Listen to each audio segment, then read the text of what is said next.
সূরা তারাবি পড়া বেশি উত্তম নাকি খতম তারাবি পড়া উত্তম? অবশ্যই যদি আপনি কোরআনে কারিমের খতম পড়তে পারেন সূরা তারাবির চাইতে সেটা উত্তম, এতে কোনো সন্দেহ নাই। সূরা তারাবিতে তো সামান্য ছোট ছোট আপনি কেরাত পড়বেন, আর খতম তারাবিতে বড় বড় কেরাত পড়বেন। তো কোরআন বেশি তেলাওয়াত করাটা তো অল্প তেলাওয়াত করার চাইতে বেশি উত্তম, সেটা তো বলাই বাহুল্য। এই জন্য অবশ্যই খতম তারাবি উত্তম।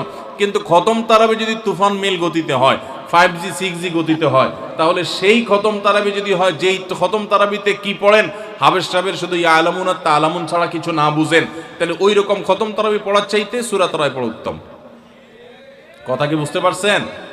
যদি হাবেশ সাহেব মাঝখানে কি পড়ে কিছুই বুঝেন না, শেষে শুধু ইয়া আলামুন আর তা আলামুনের টান দেখে বুঝতে পারলেন যে এখন রুকুতে যাবে, তাহলে এই তারাবি পড়া আর না পড়াতে কোনো পার্থক্য নাই।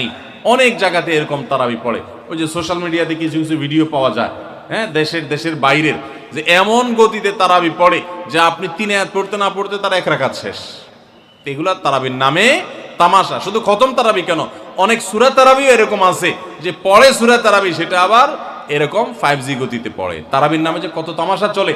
কয়দিন আগে দেখলাম ফেসবুকে একটা পোস্টার, যে ব্যবসায়ীদের জন্য বিশেষ তারাবির প্যাকেজ। কি প্যাকেজ? 7 দিনে খতমের প্যাকেজ, 5 দিনে খতমের প্যাকেজ, আর একটা 3 দিনে খতমের প্যাকেজ। একটা রেজিস্ট্রেশন ফি 1400 টাকা, আর একটা রেজিস্ট্রেশন ফি বোধ হয় 2000 টাকা, আর একটা রেজিস্ট্রেশন ফি আর একটু কম টাকা। হ্যাঁ, রেজিস্ট্রেশন ফি দিয়া হাবেশ সাহেবরা চুক্তি করে তারাবি পড়ায়। কিয়ামতের আগে যে আরো কত কিছু হবে একমাত্র আল্লাহ তাআলাই ভালো জানেন। এগুলো সব তারাবির নামে কি ভাই? তামাশা। জায়েজ নাই ভাবে করা। তারাবির নামাজ কি সুন্নত না নফল নাকি ওয়াজিব? তারাবির নামাজ সুন্নাত, নবী করিম সাল্লাল্লাহু আলাইহি ওয়াসাল্লামের সুন্নাত, সাহাবায়ে কেরামের সুন্নাহ। অতএব সুন্নাতের নিয়ত করলে নামাজ হয়ে যাবে। নফল শব্দের অর্থ হলো ফরজ ওয়াজিবের বাইরে এক্সট্রা, অতিরিক্ত। নফল মানে অতিরিক্ত, সেই হিসাবে নফল নিয়ত করলে আদায় হয়ে যাবে, কিন্তু এটা সুন্নাহ নামাজ। তারাবির নামাজ কিসের নামাজ? সুন্নাহ নামাজ।